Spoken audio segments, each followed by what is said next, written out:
Chicken দিয়ে একটা মজাদার রেসিপি হলো এই চিকেন ফিশ ফাশ। ভীষণই সহজ বানিয়ে নেওয়া আর ওয়ান পট একটা রেসিপি, সহজে হয়ে যায়।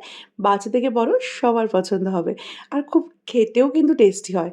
তো এর জন্য ১ম এ আমি এখানে ৫০০ গ্রাম চিকেনকে একটু নুন আর একটু লেবুর রস দিয়ে দিচ্ছি। যেকোনো লেবু দিতে পারো, গন্ধরাজ লেবু বা নরমাল লেবু। আর দিয়ে দিচ্ছি একটু গোলমরিচের গুঁড়ো। গোলমরিচটাকে কিন্তু তোমরা ক্রাশ করেও দিতে পারো, সেটাতেও টেস্ট হয়। আমি নরমাল কেনা গোলমরিচের গুঁড়ো দিচ্ছি। দিয়ে এটাকে ভালো করে মাখিয়ে ১০ থেকে ১৫ মিনিটের জন্য রেখে দিচ্ছি। তো এই ১৫ মিনিটের মধ্যে যেটা করব, আমি একটা বাটিতে এখানে ২ কাপের মতো গোবিন্দভোগ চাল নিচ্ছি। ২ কাপ গোবিন্দভোগ চালকে ভালো করে জল দিয়ে ২ বার ৩ বার পাল্টে, পাল্টে ধুয়ে নেব। সে ধোয়াটা আর দেখালাম না। জল দিয়ে ভালো করে ধুয়ে পরিষ্কার করে যেটা করব, চালের জলটাকে ভালো করে ঝাড়িয়ে নেওয়ার জন্য একটা ছাঁকনি বা এরকম একটা পাত্রের মধ্যে, জালি, জালি পাত্রের মধ্যে রেখে দেবো।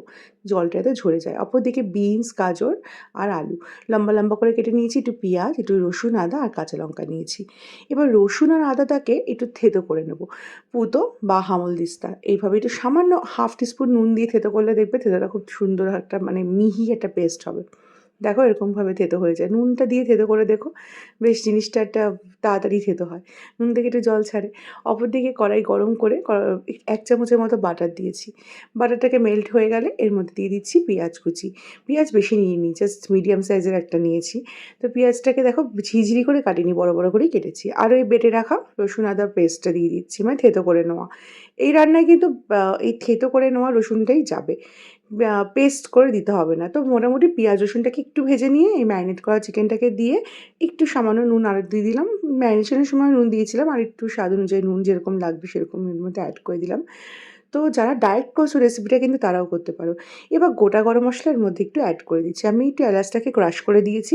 তোমরা এটা স্কিপ করতে পারো। নরমাল গোটা গরম মসলাই দিয়ে দিতে পারো। তেলে ফোড়ন দিয়েও কিন্তু রান্নাটা করতে পারো। আর ২ টো কাঁচা লঙ্কা দিয়েছি ঝালের জন্য। এবার মাংসটাকে ঢেকে দেবো ভালো করে সব মিশিয়ে। ঢেকে মিনিট ২-৩ এর মতো রাখবো, যাতে মাংসটা থেকে ভালো মতো জল ছাড়ে। দেখো মাংসটা কিন্তু একটু জল ছেড়েছে। এইবার মাংসটাকে একটু ভালো করে কষাবো নেড়ে-চেড়ে। তারপরে এই কেটে রাখা সবজিগুলো এর মধ্যে অ্যাড করব। সবজিগুলোকে দিয়ে ঝালের জন্য যেরকম ঝাল খাও সে অনুপাতে কাঁচা লঙ্কা অ্যাড করো আর গোলমরিচ। এর মধ্যে কিন্তু গুঁড়ো লঙ্কা যাবে না, একদমই যাবে না রেসিপিটায়। তো কাঁচা লঙ্কা অ্যাড করছি, আর সবজি পছন্দ মতো সবজি অ্যাড করতে পারো। এই সবজি অ্যাড করতে হবে তার কোনো মানে নেই, ক্যাপসিকামও দিতে পারো। ভালো করে মিশিয়ে এটাকে ঢেকে টানা ৪ মিনিটের মতো রাখবো। ৪ মিনিট পরে মোটামুটি সবজিটাও মজে যাবে, চিকেন থেকেও অনেকটা জল ছেড়ে এসছে। মোটামুটি কিন্তু আমার ভাপানোর যে প্রসেসটা সেটা কিন্তু তৈরি এই ৪ মিনিটেই। এইবার যেটা করব, এই জল ঝরিয়ে রাখা চালটা এর মধ্যে অ্যাড করে দেবো। আর রান্নাটা কিন্তু অবশ্যই গোবিন্দভোগ চালেই করো। অনেকটা খিচুড়ির মতো হয় বলতে পারো, চিকেনের খিচুড়ি আর কি। তো গোবিন্দভোগ চাল দেওয়ার পরে যেহেতু চাল দিয়েছি তার জন্য একটুখানি নুন দিচ্ছি, একটুখানি ঘি দিচ্ছি। ঘিটা একদমই অপশনাল, দিতে হবে তার কোনো মানে নেই। রান্নাটা কিন্তু সাদা তেলেও করতে পারো, সাদা তেল আর বাটার মিশিয়ে। ঘিটা দিলে গোবিন্দভোগ চাল তো খুব সুন্দর, গন্ধটা আরও টেন্ডার হয়, মানে ভালো লাগে খেতে। মাংসটাও মানে সত্যি খুব সুন্দর লাগে এইভাবে করলে। তারপর ভালো করে মিশিয়ে একটু নেড়ে-চেড়ে যতখানি চাল নিয়েছি ঠিক তার ডবল পরিমাণে হালকা উষ্ণ গরম জল এর মধ্যে অ্যাড করতে হবে। ধরো ২ কাপ চাল নিয়েছি তো ৪ কাপ জল দিতে হবে। আর জলটা কিন্তু অবশ্যই হালকা গরম করে নিতে হবে।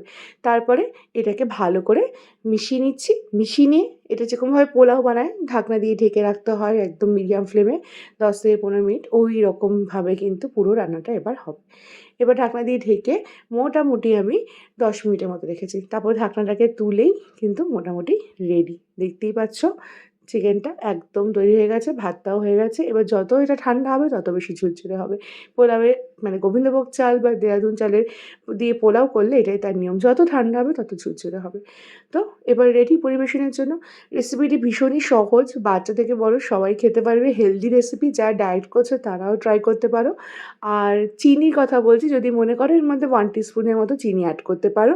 তবে যারা ডায়েট করছো তারা কিন্তু এই চিনিটাকে স্কিপ করেছো। তারপরে গরম, গরম পরিবেশনা করে মানে খাওয়ার পর অবশ্যই কমেন্টে জানিও রেসিপিটি তোমাদের কীরকম লাগলো। ভালো লাগলে শেয়ার করে দিও। চলো আজকের মতো এই পর্যন্তই। টাটা।